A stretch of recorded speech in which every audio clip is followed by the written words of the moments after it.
Hello guys, today I'm here to talk about the death of Hellen Wendy, the girl who died in Canada, who drowned while swimming. Well, the father says Helen Nyabuto, who at the time of her death was studying and working part-time, termed her death a huge blow to the family and asked for help to transport her body back home for burial. Now, in the video clip that has since gone viral, Helen is seen diving into the deep end of the swimming pool, and shortly after, she appears to struggle staying afloat even before her screams for help slowly grow faint. Unbeknown to Hellen Nyabuto and her followers, as she stood on the edge of this pool thousands of miles away in Canada, she was also on the edge of her life here on Earth. Her clock had run out, and this last dive marked the sad transition. What was meant to be an enjoyable activity shared with thousands of her fans on Facebook turned tragic, and horrified followers helplessly watched her drown and die, unable to help in any way. Citizen TV visited her home in Mesesi Village, Bomachoge Chache, Kisii County. Her family is still struggling to come to terms with her tragic demise. Akaenda ng'ambo, akaenda Canada, akafika salama. Alienda huku akiwa na minajili ya kwenda kusoma. Kwa kazi walikuwa anafanya katika hospitali moja huku Canada, vile alikuwa ameniambia hapo awali. Let me just send a message of condolence to the family. And it's so painful to lose your loved one. And according to the story that we have, she looks like she was the breadwinner. And I know I've never told many of you where I shoot these videos from. I'm actually in Australia, and I've been here for the last 4 years, 4.5, close to 5 years. And most of our girls, when they are here in the diaspora, they cannot be touched. What I mean by that is these girls want to do things by their own.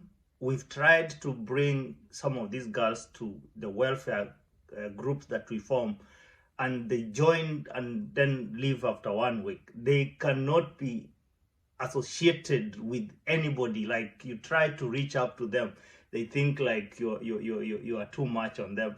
You forget that these are some of the worries that we go through. When I came in Australia in 2017, there was a girl who had drowned again in Perth, and apparently there wasn't enough money to ferry the body back home, so they had to cremate her and then carry the remains back home.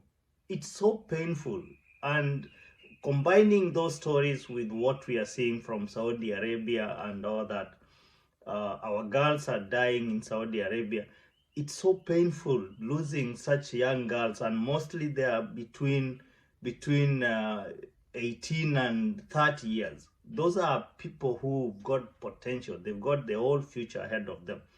And look at now this girl who dies while swimming, and she goes swimming alone and she ends up drowning.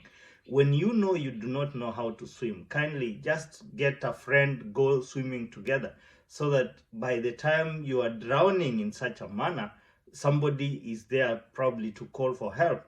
And there are so many questions we are asking ourselves. Most of these swimming pools here in abroad have the life savers and those guys, the lifeguards, and I wonder where they were, because this girl was screaming too much on that clip that I've seen. It's very disturbing. Social media, Facebook, trying to please people, showing that you live large. You go swimming and you're taking a video of yourself and just to show people. Now, why do I talk about all this? On this channel, I said, if you look at the description, it's more of social, political analysis and on things that are coming up day to day. So we are not going to just talk about politics every day. Once in a while, we'll try and look at the things that really matter. Like this one, our girls who, about a year ago, I think I saw another lady dying because she fell down the cliff when she was taking a selfie and she was with the boyfriend. But again, what I'm trying to say is safety is a measure, because life is just a risk by itself. So we're gonna have to take some safety measures on basic things that we do on a day-to-day basis. Another advice I want to give our girls is please reach out to other people. If you know you are living in the diaspora, in Gulf, in Doha, Qatar, or wherever, just have one or two friends that they need to know your whereabouts. Do not come and isolate yourself, live by yourself. You come and try, like here, some girls and even some men, you come and live, you try to live like these wazungus. These wazungus, if you look at that clip, if you can get the old clip, some of them were there and they did not even want to help. So they do not, they actually, I'm not saying they're all bad, but they may not come in handy when you need them. Another last advice the message I may want to send to the parents of Hellen Wendy is, at the companies where people work, like here, we have superannuation. It's like the NSSF back in Kenya. So the superannuation, in most cases, depending on which company you are saving with, has an insurance extension which gives you life insurance.